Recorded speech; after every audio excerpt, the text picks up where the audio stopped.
जुड़ा बड़ा अपडेट है। विधानसभा की ओर से हाईकोर्ट में जवाब दिया गया। याचिकाकर्ता राजेंद्र राठौड़ को भी ये जवाब भेजे गए हैं। देखिए, 81 विधायकों के इस्तीफे की बात स्वीकारी गई है। कहा कि 81 में से जो 5 इस्तीफे थे वो तो दरअसल फोटोकॉपी थे। 91 विधायकों के इस्तीफे का मामला 81 तक सिमट गया। ये रिएक्शन आया तुरंत ही राजेंद्र राठौड़ का। तो ये बड़ी खबर आपको बता रहे हैं, डिटेल्स अब सामने आ रही है। दरअसल इस मामले में आज सुनवाई हुई। महाधिवक्ता की ओर से इस बात को तो स्वीकार किया गया कि इस्तीफा प्रकरण हुआ था, इस्तीफे हुए थे, लेकिन उन्होंने कहा है कि 81 इस्तीफे हुए और उनमें से भी 5 फोटोकॉपी थे। वहीं राजेंद्र राठौड़ ने इस संख्या पर चुटकी ली और कहा कि 91 विधायकों के इस्तीफे का मामला 81 पर आकर सिमट गया है। बहरहाल कांग्रेस विधायकों के इस्तीफे के मामले पर आज राजस्थान उच्च न्यायालय की खंडपीठ में सुनवाई हुई। विधानसभा के उपनेता प्रतिपक्ष राजेंद्र राठौड़ की याचिका पर जस्टिस एमएम श्रीवास्तव और जस्टिस सीके सोनगरा की अदालत ने सुनवाई की। कांग्रेस के विधायकों के इस्तीफा प्रकरण में पहली बार आज की सुनवाई में सरकार के महाधिवक्ता ने अदालत को बताया कि विधायकों के इस्तीफे खारिज कर दिए गए हैं। महाधिवक्ता ने कहा, मामले से जुड़ी संपूर्ण रिपोर्ट और शपथ पत्र आज पेश कर दी जाएगी।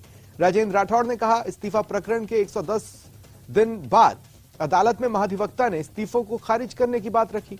विधायकों ने कब, क्यों और कैसे इस्तीफा दिया, महाधिवक्ता के रिपोर्ट पेश करने के बाद हाईकोर्ट में अगली सुनवाई 20 जनवरी को होगी। इस्तीफों के संबंध में ऑनरेबल स्पीकर साहब द्वारा 23 जनवरी को विधानसभा सत्र आहूत हो चुका है, उससे पहले निर्णय ले लिया जाएगा। तो आज इस केस की सुनवाई में कोई जवाब पेश नहीं किया गया, बल्कि एक एश्योरेंस ये दिया गया कि during the course of the day reply file कर दिया जाएगा और उसकी कॉपी श्री राजेंद्र राठौड़ को दे दी जाएगी। इस पर श्री राजेंद्र राठौड़ द्वारा ये कहा गया कि जब वो रिप्लाई आएगा उसको पढ़ने के बाद में वो अगर आवश्यक हुआ तो अपना रिजॉइंडर जवाबुल जवाब उसमें पेश करेंगे और मामले की गंभीर स्थिति को देखते हुए इस मामले को 20 जनवरी के लिए सुनवाई पर रखा गया है। 91 विधायकों के इस्तीफे के मामले में आज राजस्थान हाईकोर्ट में सुनवाई है।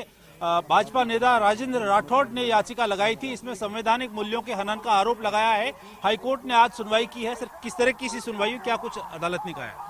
पहली बार सचिव विधानसभा की तरफ से एजी अपीयर हुए हैं, उन्होंने रिप्लाई फाइल किया है और मुझे चूंकि रिप्लाई दिया नहीं, मैंने इस पर ऑब्जेक्ट किया। मुझे रिप्लाई उनको 2 जनवरी को चीफ जस्टिस की कोर्ट के फैसले के अनुसार 10 दिन में देनी चाहिए थी। 12 जनवरी तक मुझे देनी चाहिए थी, जो आज भी मुझे नहीं मिली। मैं उसका अध्ययन करूंगा और उसके बाद 20 तारीख को कोर्ट की सुनवाई करेगी। 25 सितंबर का मामला है, अभी तक इस मामले में जवाब पेश नहीं किया गया है। अदालत बार बार जवाब मांग रही है और क्या कहना है?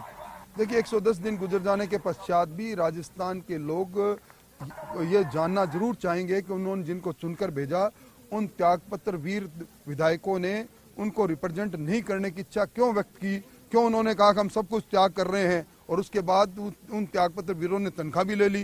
ये कई सवाल है जिन बुनियादी सवालों के आधार पर मैं आया हूँ। उस पर जिस तरीके से संवैधानिक मूल्य और विधानसभा की पूरी एक प्रक्रिया होती है, उसमें क्या कुछ आपको लगता है कि जवाब नहीं दिया जा रहा है? अदालत में भी इतना लंबा समय हो चुका है। देखिए, अभी तक राजस्थान की विधानसभा में जिन 6 विधायकों ने जो हाथी पर सवार होकर विधानसभा में आए थे, जिन्होंने बहुजन समाज पार्टी के निशान पर चुनाव लड़ा, बहुजन समाज पार्टी राष्ट्रीय पार्टी, उसके बाद भी दल बदला, वो दल बदल याचिका पर भी अभी निर्णय नहीं और इन 91 त्यागपत्र वीरों पर 110 दिन तक निर्णय नहीं। सारे निर्णय कहते हैं कि कहीं न कहीं संवैधानिक पदों पर बैठे लोगों को उचित समय में उचित निर्णय करना चाहिए। हमारे विधानसभा अध्यक्ष निष्पक्ष भी हैं, ज्ञानी भी है। मैं उनसे उम्मीद करता हूं कि निश्चित तौर पर जब उनका रिप्लाई पढ़ूंगा तो उन्होंने कुछ ऐसी बात कही होगी। विधानसभा का सत्र शुरू होने जा रहा है और अभी तक जवाब नहीं आया है। जो अगर विधायकों ने इस्तीफा दिया है तो क्या प्रोविजंस हैं, किस तरीके से दिक्कत आ सकती है? देखिए, अगर मैं कोर्ट में नहीं आता तो शायद इन त्यागपत्रों को ठंडे बस्ते में डाल देते।